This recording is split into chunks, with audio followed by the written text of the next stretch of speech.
Now, I said pro-Palestinian protests seemed much more threatening than pro-Israel ones, and boy, did one of our regular commentators find that out the hard way last week. Patrick Christys went to one of these protests at Tower Hamlets, and that's a very Muslim part of London, and it turned out very ugly. Have a look. Shame on you! Shame on you! Shame on you! Shame on you! Shame on you! Shame on you! Shame on you! Shame on you! Shame on you! Shame on you! Joining me is Patrick Christys, presenter for GB News. Still, and no bruise on him. But Patrick, what on earth were you doing there?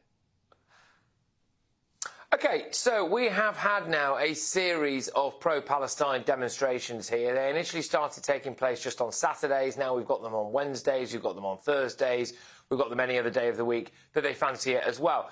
And the narrative that was being put out by very worthy types on social media and in the legacy media anywhere was that these were all entirely peaceful.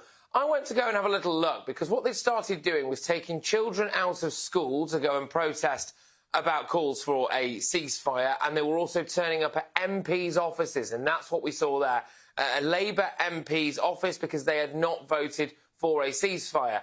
I just wanted to go and see why people were there, what was making them tick, and if they thought it was appropriate to try to, in my view, maybe indoctrinate children and intimidate elected officials. And what you can see there is clearly the bubbling undercurrent of hatred. I think proving that Suella Braverman, our now former Home Secretary, was correct to call them hate marches. What is interesting, though, Andrew, is that instead of just having a conversation with me, you're swarmed by people who are unwilling to engage in very, very basic questions about the Israel-Hamas conflict. And the suspicion there, really, it's more than just a suspicion, is because if you do ask them basic questions, you unearth a rampant undercurrent of anti-Semitism that there is amongst certain elements of that community, and they would rather just shout at you.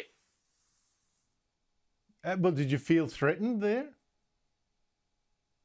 Well, it was an incredibly threatening situation just generally. I mean, the camera is your ultimate protection in those situations. My general mood while that is happening is just give them enough rope to hang themselves with, essentially. And that is not normal behaviour for people. You and I wouldn't behave like that. I don't think you and I would attend a march that would be attended by people of that mindset.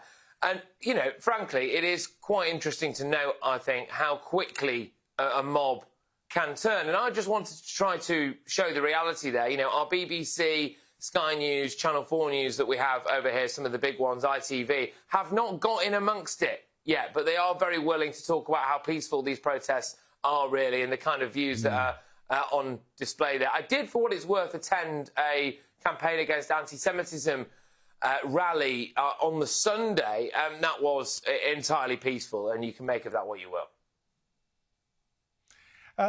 Argentina, famously, Britain under Margaret Thatcher went to war with Argentina to defend its sovereignty over the Falkland Islands, which are some way off the Argentinian coast.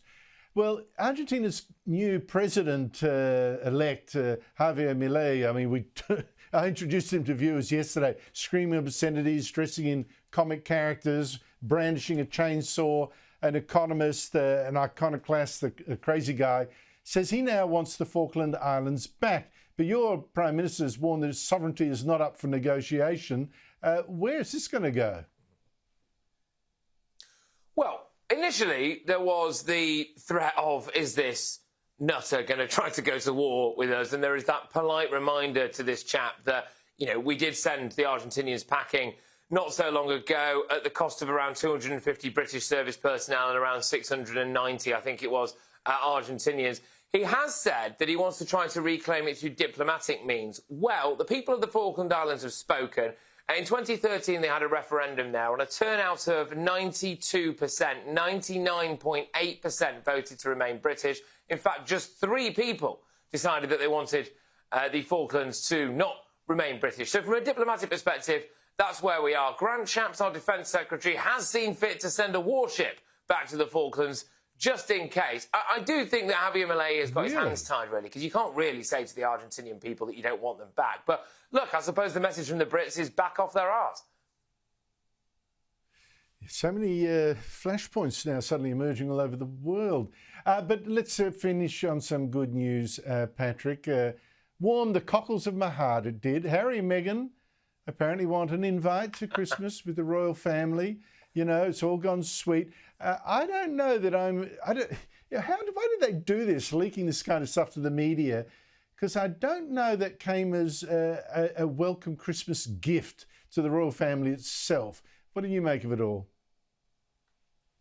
Well, no, absolutely. I mean, there are back channels to talking to their own family, which sounds ridiculous anyway, doesn't it? But they've chosen to put this statement out. I suspect it's because they're not going to get an invite and now they can play the victims yet again. I also suspect that even if they did get an invite, they probably would turn it down and they'd hide behind some excuse to say, oh, sorry, we've got to have Christmas with our kids in California, despite not really being seen with the kids that often whilst they're out attending events. Prince Harry dropping a puck at an ice hockey game in Vancouver, and even struggling to do that, a job that just takes you to hold your hand out and let gravity do the rest. And the chap who used to be more directly in line with the throne struggled with that. But apparently what this centres around really is not King Charles, who is spending more and more time with his grandkids now to try to maybe make up for a bit of lost time and pass some wisdom on to George. It centres around Prince William, and I don't think we're going to see any kind of truce there between William and Harry. I think those bridges are burnt. So Harry and Meghan, I don't think they're going to be tucking into the royal turkey.